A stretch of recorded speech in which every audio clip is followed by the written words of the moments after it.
Hello there everybody, Sabanai2 aka Nightmare, and welcome back to the anime reactions with The Rising of the Shield Hero.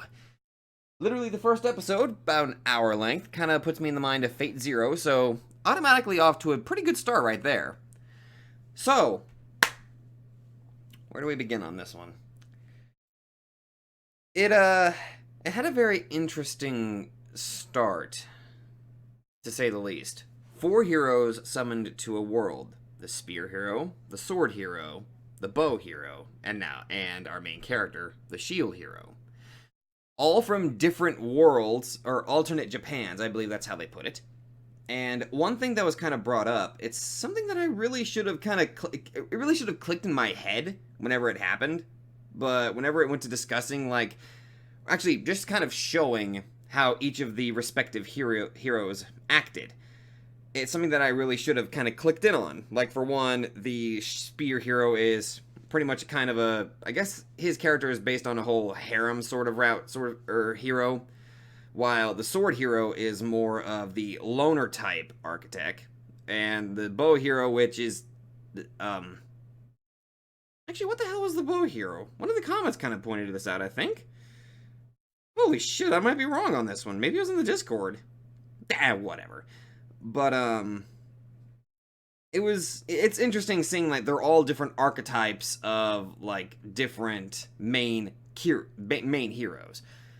Another thing that kind of set this a little bit apart, I was able to kind of predict that the girl, I forgot her name already, that she was up to no good just from some of the actions that she was taking, and also the fact that the shield hero was kind of wait, his name is Naofumi. I can remember his name. But how Naofumi was kind of perfectly kind of tricked in a way. I mean, really, the first thing that should have been obvious is that she spent like 600 of his gold, that he had 800, and he only really spent about less than 200 on himself.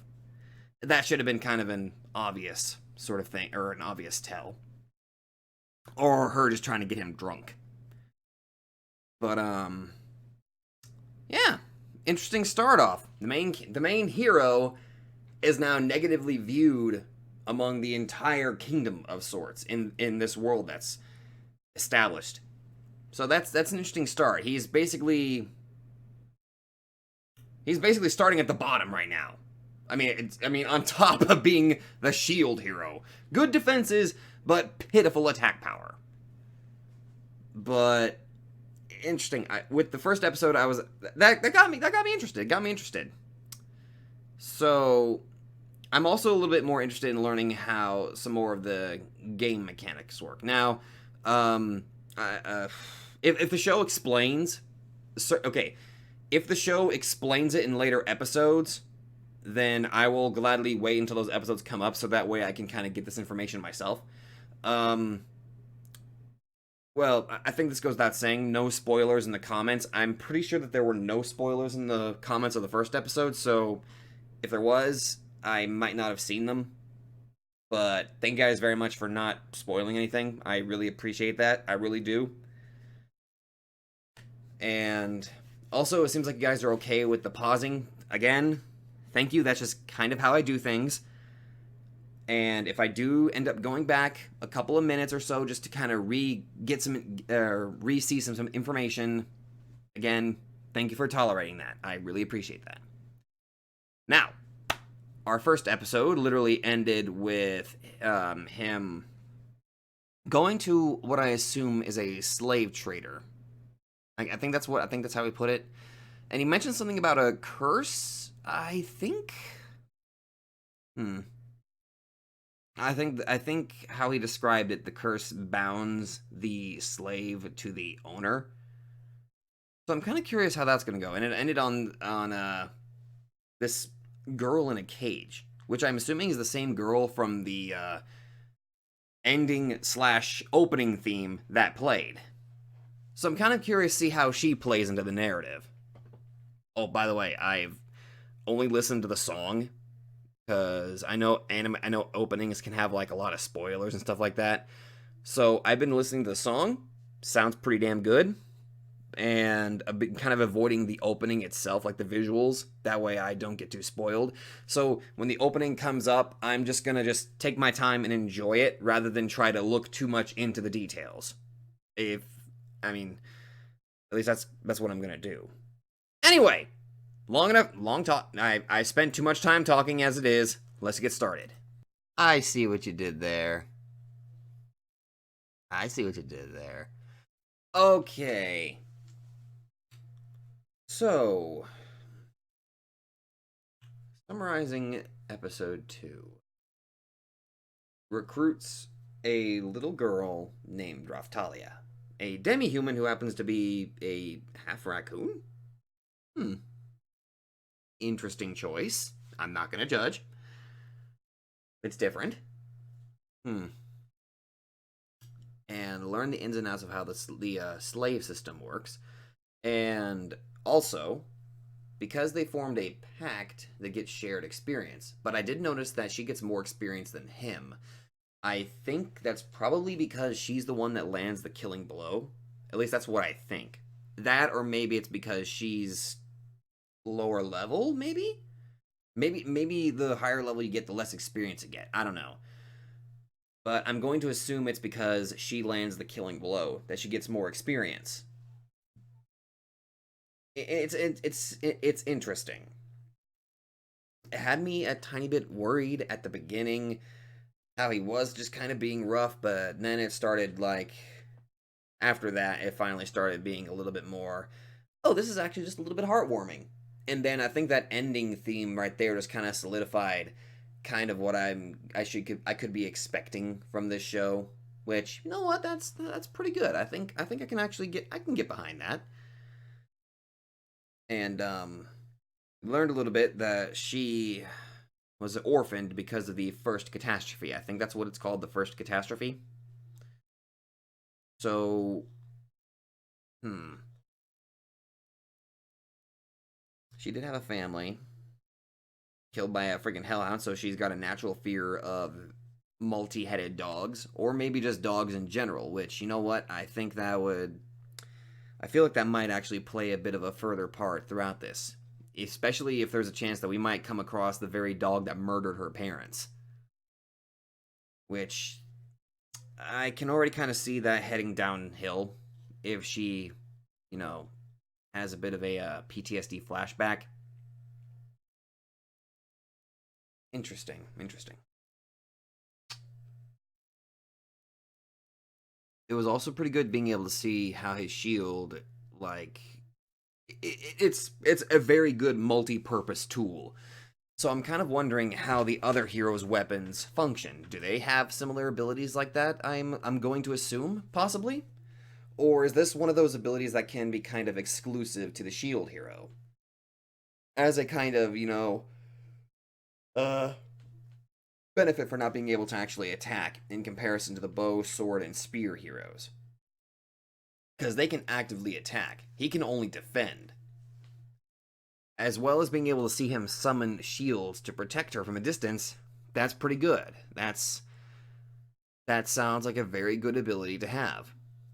Especially if it's her job to do the attacking while he does the defending.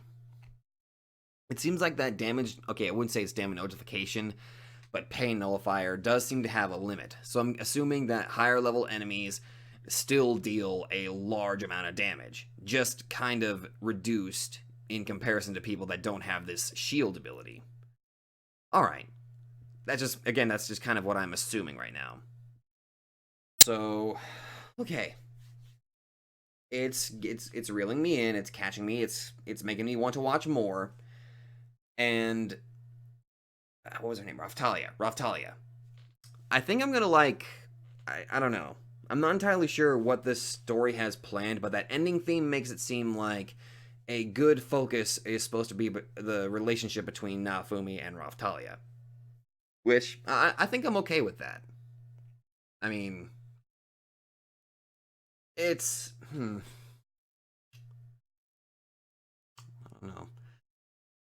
I'm sure that the whole thing about having the order system, having to I don't know. I'm not sure if that's gonna play any like major roles. Like if he has to tell her to do something that she really does not want to do, kind of like it showed earlier during a fight with that dog, where he almost forced her to attack, but then she finally kind of stood up and then attacked. So I'm kind of curious to kind of see how this. I'm really curious to see how this goes. So right off the bat, I'm enjoying this. So I'm gonna go ahead and jump into episode 3, and I will see you guys there. Hello there, now we are on episode 3 of The Rising of the Shield Hero. In the last episode, we saw him recruiting a little demi-human slash raccoon girl named Raftalia, and I kind of feel dumb that I should have kind of brought this up in the previous episode. Another kind of detail that I did like about how it focused on these two characters, specifically the kind of relationship that's going on, because it's not a typical it's not the typical master-servant relationship. I mean, he's kind of trying his best to now he is, treating her like, well, an actual person, you know? Instead of treating her like, well, like that one slave guy was. I don't know. I'm kind of liking that. I'm looking forward to kind of seeing how this relationship kind of goes out. I'm hoping to get a little bit more information concerning what that guy was referring to concerning a disease of some sort and a mental disorder, which I think the mental disorder thing, I think that is part and due to her PTSD of witnessing her family be killed by a 3-headed dog that occurred during I'm guessing the first catastrophe of sorts. At least that's what I'm assuming that's probably referring to, because at the moment she seems to be acting kind of normal. At least I kind of think so. Also learned a little bit more about how his shield ability works, and now he can blend items, kind of like an alchemic pot, and can summon shields at a distance, which that's pretty good. I also like how I'm guessing their fighting style is going to work, how she's the one doing all the fighting, while he's doing all of the defending. It's an interesting combination that I can imagine can work. It just, it's greatly dependent on his ability to protect her and her ability to actually deal damage. Which we also learned a little bit more here, kind of really hammering in how bad that one woman was. Apparently, because he formed a pact with Raftalia, they get shared experience. And this was never explained in the first episode because she actively did not tell him. She reaped the benefits of the EXP, the new armor sets, all of that, just to royally screw him over. And I do not know her methodology as to why she would do that. The only thing I could possibly think of is to have herself shack up with one of the other heroes that she had an eye for. That's the only possible thing that I could think of right now. But I'm wondering how that whole entire thing is going to play out. Because one of my initial thoughts is, now he's kind of like public enemy number 1 amongst a lot of people, aside from the blacksmith. He's just a genuinely good guy, obviously. And obviously, to Raftalia, he's a good person too. But I'm wondering, originally one of my thoughts that I did have was how his encounters with the shield, sword, and the bow hero are going to play out. But I remember the detail in episode 1 that was brought up about how their weapons kind of cancel each other out, so they can't work together. But I wonder how it would go if they fought against each other. So if that doesn't work, but then the other idea is that they actively work against the shield hero. Anytime that he probably does something good, it's going to get tarnished. Or I don't know. He's already in bad standing because everybody believes what he did, which we know he didn't. But it's going to probably take a lot of time unless that woman screws up somehow and they're able to kind of like, oh, holy shit, this girl lied and made me a bad person. I'm not entirely sure how that's going to play out. We'll just have to wait and see. So, I'm looking forward to kind of seeing how this episode goes. Alright. So the first wave is done. Actually got to see some really good action shots and got to see kind of how the waves worked. It's a very large number of monsters. Granted, they can be taken down quite effectively. At least Raftalia can kind of take them down effectively. It's just the sheer numbers. I mean, it's kind of like the whole stick experiment. One stick is easy to break, but if you have a bundle of sticks, they're a lot harder. So, I'm kind of glad that that's kind of how that kind of played out. Also, I am happy that we got to see some other people that ignored the fact that he is the rumored shield hero and actively tried to help him. I'm hoping we can learn who that knight was that actively helped him, or maybe he's just going to be like a random one-off character, but I hope he has a name of some sort. I don't know. That extra scene of him just kind of looking at him, maybe I'm just kind of reading a little bit too much into that. That kind of puts me in the mind that he might actually, play some important role. But if he even though if there's a chance that he remains nameless, random knight, you're the MVP for actually actively helping. That stupid captain, go feck yourself. Okay. It didn't necessarily explain to me how the demi-humans actually worked, but from the way it looked, it seemed like the higher level that she got, Raftalia seemed to rapidly age. So now she almost looks around Naofumi's age, which kind of worries me. If she levels up way too much, she might end up being a bit of an old granny. I don't know. I'm not entirely sure how it works. But now, again, if the show explains this, don't tell me in the comments down below. However, if the show doesn't explain this, feel free to post this in the comments. That way I can kind of understand this a little bit more rather than trying to wrap my head around how this works, because this is going to be kind of confusing. But, yeah. I think I'm really going to like this. The first wave is done, and the clock resets to the next wave. And I think that would actually be a pretty good place for me to go ahead and end it. Just because of, I don't know.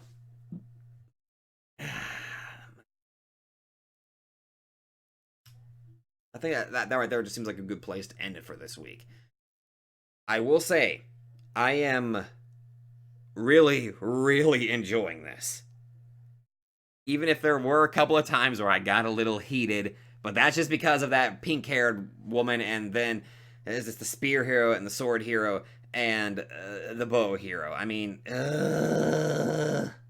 also, really, spear hero, go fuck yourself for flirting with Raftalia. That's what I gotta say to you. He's a freaking player, that's what he is. He definitely fits the harem archetype. Vomit-inducing. But anyway, I look forward to watching more of this. And if you guys are enjoying this, be sure to let me know. This is actually legitimately good. I'm for real enjoying this. And I don't know. If it is, again, now, concerning my idea, concerning the EXP gain differences, am I correct in assuming that because she lands the killing blow, Raftalia gets more experience than Naofumi? I'm assuming. But anyway, I can't wait to watch more of this. So thank you all so much for watching, and I'm looking forward to seeing how the rest of this show goes, because we got the villagers. They were genuine with them. I know I'm continuing going on because I'm still finding more stuff to talk about here. The village is now actually grateful, which means that he's actually got a bit of a, I mean, it's still a tarnished reputation, but he can start building up a better reputation from heroic deeds like this, which is great. And not to mention that there are now soldiers that actively helped him in this whole wave thing. Then again, it could be from a sense of duty, or I don't know. But that little scene of him not only actively like, oh, by the way, it'd be better if you guys got eaten by monsters, and then he just immediately defends them, way to demoralize that captain. I think that's the word I'm looking for. I might be wrong. Maybe I'm just pulling words out of my ass. I don't know. One of you guys, feel free to correct me. But anyway, thank you all so much for watching. I need to stop rambling about this because I'm I really like this. And thank you all so much for watching. And I will see you guys next time.